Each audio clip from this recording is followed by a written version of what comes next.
नमस्कार दोस्तों। आज हम चर्चा करेंगे कि ये राजनेता कितने धूर्त होते हैं, लोगों को किस तरह बेवकूफ़ बनाते हैं, किस तरह से आपस में लड़ाने का कार्य करते हैं। अब सवाल इस बात का है कि नेता बजाय इसके कि हिंदू मुस्लिमों का आपस में लड़ाने की बात करें, ख़ास तौर पर मैं मुस्लिम नेताओं को कहना चाहता हूं कि ये लोग इन बातों पर गौर क्यों नहीं करते। किसी भी रामनवमी के जुलूस पर पत्थर फेंका जा रहा है। हमारे गांव के पास देहरा में एक कल घटना हुई, देहरा गांव में, जहां पर महाराणा प्रताप जयंती पर पत्थर फेंके गए। और बीजेपी के नेताओं से भी कहना चाहता हूं कि आप हिंदू मुस्लिम मुस्लिम करते हो, सच्चाई तो ये है कि हमें उन गलतियों की तरफ उंगली उठानी चाहिए जो वास्तव में गलत है। अगर यही बीजेपी के नेता मुसलमानों की बुराई करने के बजाय इस्लाम की सच्चाई को सबके सामने रखें, जिस तरह से हमारे एक्स मुस्लिम्स या बुद्धिजीवी इस्लाम की सच्चाई को सामने रख रहे हैं, तब जाकर हमारे मुस्लिम भाइयों को ये समझ में आएगी कि इस्लाम कोई अच्छी चीज़ नहीं है, गंदी चीज़ है। इसी तरह मैं नवबोधों को भी कहना चाहता हूँ, जो बुद्धिस्ट बन गए हैं, वो भी ये नाटक बंद करें। सनातन वैदिक धर्म में 100 बुराइयां हैं और ये बुराइयां लोगों द्वारा डाली गई हैं। मनुस्मृति को हम धर्म की किताब मान ही नहीं सकते, चाणक्य नीति को भी हम धर्म की किताब नहीं मान सकते, इस तरह रामचरितमानस को भी हम धर्म की किताब नहीं मान सकते, क्योंकि ये किताबें मानवता की रक्षा करने में अक्षम साबित हुई हैं। जहाँ रामचरितमानस स्त्री, शूद्र और कुछ ऐसे अन्य वर्गों को गिराने का कार्य करता है, उनकी अस्मिता से खिलवाड़ करता है, उनके सम्मान को चोट पहुंचाता है, वहीं मनुस्मृति कुछ मूर्खतापूर्ण तथ्यों को उजागर करती है कि ब्राह्मण ब्रह्मा के मुख से पैदा हुआ है, क्षत्रिय कंधे या भुजाओं से पैदा हुए हैं, शूद्र पैरों से पैदा हुए हैं और वैश्य पेट से पैदा हुए हैं। कुछ लोग कहते हैं कि सांकेतिक बातें हैं। अगर ये सांकेतिक बातें हैं तो इन बातों को आज के युग में, वैज्ञानिक युग में, जो कसौटी पर खरी नहीं उतर रहे, इन बातों को आगे चलाने की क्या ज़रूरत है? मनुस्मृति को प्राथमिकता देने की क्या ज़रूरत है? यद्यपि मनुस्मृति में कुछ अच्छी बातें हैं, जैसे वहाँ जहाँ नारी की पूजा होती है देवता बसते हैं, लेकिन वही मनुस्मृति शूद्रों के लिए गलत शब्दों का प्रयोग करती है। रामचरितमानस कहती है कि ब्राह्मण अनपढ़ भी हो तो उसकी पूजा करो। दूसरी बात, मनुस्मृति और रामचरितमानस सनातन वैदिक धर्म का आधार बन ही नहीं सकते, क्योंकि सनातन वैदिक धर्म तो ये कहता है वसुदेव कुटुंबकम, सारा संसार ही हमारा परिवार है। और इसलिए मनुस्मृति में मानव की उत्पत्ति का सिद्धांत उसी तरह गलत है जिस तरह कुरान में और बाइबल में गलत है।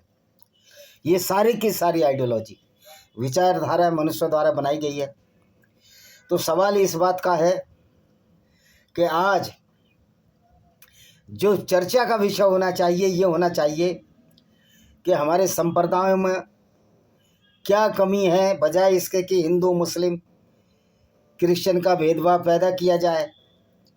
हमको संप्रदाय की किताबों को मेरिट्स और डिमेरिट्स के हिसाब से, योग्यता और अयोग्यता के हिसाब से देखना होगा। जिसमें योग्यता है उसको मानना पड़ेगा, और जो किताब खराब है, अस्वीकार्य है, उसको रद्दी की टोकरी में फेंकना पड़ेगा।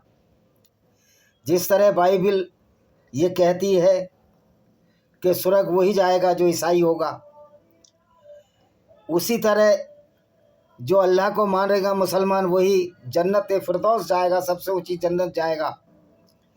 ये सब बेतुकी बातें हैं। न किसी ने जन्नत देखा है, न किसी ने स्वर्ग देखा है, न किसी ने हवन देखा है।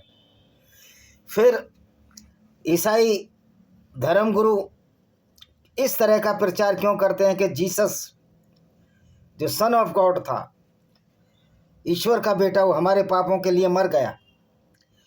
यानी कि जो पाप आपने किए नहीं हैं उससे पहले वो मर गया उन पापों के लिए।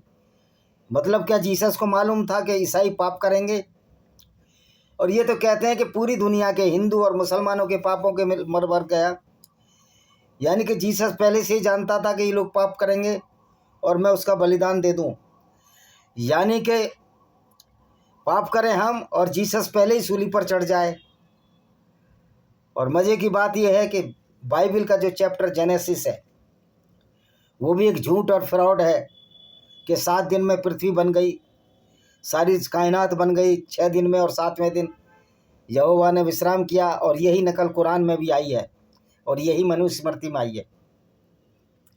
लेकिन ये जो नफ़रत का बीज है, सबसे बड़ा बीज, हमारे मुसलमान अगर इस्लाम पर चलें, भारत के मुसलमान इस्लाम पर चलें तो रोज़ दंगे हों, रोज़ कत्लो गारत हो, क्योंकि इस्लाम की कॉन्सेप्ट, इस्लाम का अभिधारणा ही ऐसी है कि वो दूसरों लोगों से दोस्ती का हाथ नहीं बढ़ाता, बल्कि दूसरे लोगों के खिलाफ एक ऐसा भय का माहौल पैदा करता है, ऐसा नफ़रत का माहौल पैदा करता है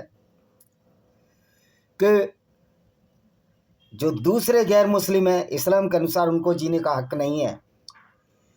तो ये मोदी जी या अन्य नेता, चाहे वो बीजेपी के हों या असुद्दीन ओवैसी हों, भाई आप नफ़रत फैलाने का काम क्यों करते हो? ये काम तो इस्लाम की किताब अपने आप कुरान कर रही है।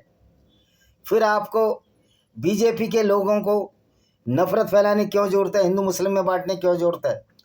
बजाय इसके कि वो नफ़रत फैलाएं, उनको ये बताना चाहिए, अगर वो सच्चे देशभक्त हैं या सच्चे मानवता भक्त हैं बीजेपी वाले, कि वास्तव में इस्लाम किस तरह से मानवता विरोधी है, किस तरह से इंसानियत का विरोधी है और किस तरह से दुनिया में दंगा और फसाद करता है। ये काम नेता सिर्फ अपने स्वार्थ के लिए करते हैं। शुभेंदु अधिकारी जब जीते तो उन्होंने बोला हिंदू हिंदू भाई भाई, और उसके बाद जय श्री राम के नारे पर सटअप बोलने लगे। तो ये नेता बड़े ही मूर्ख प्रकृति के लोग हैं।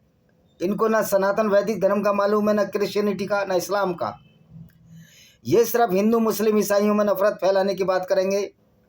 भाई बात चोट पर करो, बात जड़ पर करो। जहाँ जड़ पर चोट होगी तभी वो वास्तव में उद्धार होगा। हिंदुओं का भी उद्धार होगा, मुस्लिमों का भी उद्धार होगा और ईसाइयों का भी उद्धार होगा। जहाँ तक ज़्यादातर धर्म, अगर सनातन वैदिक धर्म की वसुदेव कुटुंबकम की बात को हम मान लें तो उसके सिवाय सारे धर्म नफ़रत फैलाते हैं। बुद्धिज़्म लॉजिक की बात करता है, लेकिन मज़े की बात है, बुद्धिज़्म को मानने वाले भी बुद्ध को पालन नहीं करते हैं और वो सिर्फ टारगेट करते हैं ब्राह्मणों को। जबकि वास्तव में अगर वसुदेव कुटुंबकम की परिकल्पना है तो उसको ब्राह्मण भी मानता है और उसको शूद्र भी मानता है, उसको वैश्य भी मानेगा, क्षत्रिय भी मानेगा, जैसा कि आप कहते हैं। लेकिन हमारे यहाँ जन्म से जाति नहीं, कर्म के आधार पर जाती हैं। तो कोई ब्राह्मण नहीं है, कोई शूद्र नहीं है, कोई वैश्य नहीं है, कोई क्षत्रिय नहीं है। जो जैसे कर्म करेगा वैसा ही उसका वर्गीकरण होता है। जो सेना में जाएगा वो क्षत्रिय है, वीर है, बहादुर है। इसी तरह वर्गीकरण और समुदाय का भी हो सकता है। लेकिन हमारे जो बुद्धिस्ट है, न्यू बुद्धिस्ट, वो ब्राह्मणों को गाली देते हैं। अरे ब्राह्मणों को गाली मत दो, आप उस विचारधारा को कंटेम्प्ट करो, उस विचारधारा की आलोचना करो जो वास्तव में भेदभाव फैलाती है, ऊंच नीच का। और इसमें 3 किताबें, मनुस्मृति, रामचरितमानस, 2 तो प्रमुख हैं ही हैं। कौटिल्य का मैंने अभी पूरा पढ़ा नहीं है। अगर उसमें भी जाति व्याख्या है इस तरह की कि नाई को चालाक बताया गया है, किसी को कुछ बताया गया है, तो ये सब समाज में विदेश बढ़ाने वाली विचारधाराएं हैं। इसलिए मनुस्मृति कभी भी वैदिक धर्म का अंग नहीं हो सकती। चाणक्य कौटिल्य का नहीं भी अंग हो सकती चाणक्य नीति, और उसी तरह से रामचरितमानस का भी सनातन वैदिक धर्म का अंग नहीं हो सकते, ना ये हमारे धर्म के अंग हैं। लेकिन कुरान और बाइबिल तो क्रिसमस से इस्लाम और ईसाई धर्म के अंग हैं, और ये किताबें निश्चित तौर पर वैमनस्य देती हैं, देश भावना को फैलाती हैं। तो देश के पॉलिटिक्स वाले लोग अगर चाहते हैं कि देश में समृद्धि और शांति आए, तो उन्होंने मुसलमान, हिंदू और ईसाइयों पर टिप्पणी ना कर उन धर्म की, उन किताबों की व्याख्या करनी चाहिए जो वास्तव में हमारे देश की संस्कृति, हमारे देश की अखंडता को तोड़ने के लिए पर्याप्त हैं, जिसमें कुरान का नाम सबसे बड़ा प्रमुख नाम है। कुरान वो वाहिद किताब है, जो मुसलमान हमारे भारत के कुरान को पढ़ते हैं वो वास्तव में उसके अर्थ के साथ नहीं पढ़ते, और जब के अर्थ के साथ नहीं पढ़ते तो उनको मालूम ही नहीं है कि कुरान का अर्थ क्या है। कुरान वो वाहिद किताब है जो दुनिया में दंगे कराने का कार्य करती है, हिंदू और ईसाई और गैर मुस्लिमों को लड़ाती है और उनको जीने का हक नहीं देती। तो हम मुसलमानों की आलोचना करने के बजाय हम मुसलमानों को समझाएं कि तुम्हारा कुरान जिसको तुम मानते हो, अगर उस पर भी अमल करोगे जैसा कुरान में लिखा है, तो निश्चित तौर पर आतंकवादियों की श्रेणी में जाओगे। तो मुसलमानों की आलोचना करने के बजाय हमें कुरान की सच्चाई लोगों के सामने लानी चाहिए कि कुरान वास्तव में दंगा कराती है, वास्तव में एक आतंकवादी विचारधारा। ये पुस्तक सबसे खतरनाक है। यूँ तो ईसाइयों की किताबों में भी किताबों में भी निर्दोष मेमने की बलि का उल्लेख है। तो ये किताबें दोनों हिंसा को बढ़ाने वाली किताबें हैं। जब हम बेकसूर जानवरों को मारेंगे जैसा कि बाइबल और कुरान में उल्लेख है, तो क्या वास्तव में आपस में सद्भाव रह पाएगा? क्योंकि जिसने जानवर मारा वो इतना क्रूर और अत्याचारी हो जाता है, वो इंसान को भी कत्ल करने में उफ तक नहीं करेगा। क्या जानवरों का इस दुनिया में जीने का हक नहीं है? जहाँ तक मांसाहार की बात है, तो शेर जन्मना मांसाहारी प्राणी है, इंसान मांसाहारी नहीं है। क्योंकि कालांतर में जब कंदमूल फल खाने से हमारी एलिमेंट्री कैलोरी इतनी लंबी हो गई है कि हम कार्निवोरस जीवों की श्रेणी में नहीं आते। तो दोस्तों, हमें मुसलमान की आलोचना करने के बजाय कुरान की उन बातों की आलोचना करनी चाहिए जो इंसानियत के लिए खतरनाक है, और वास्तव में कुरान इंसानियत के लिए सबसे ज़्यादा खतरनाक है। इसी के साथ में हम इस वीडियो को विराम देते हैं। वंदे मातरम। जय हिंद। आपका दिन शुभ हो।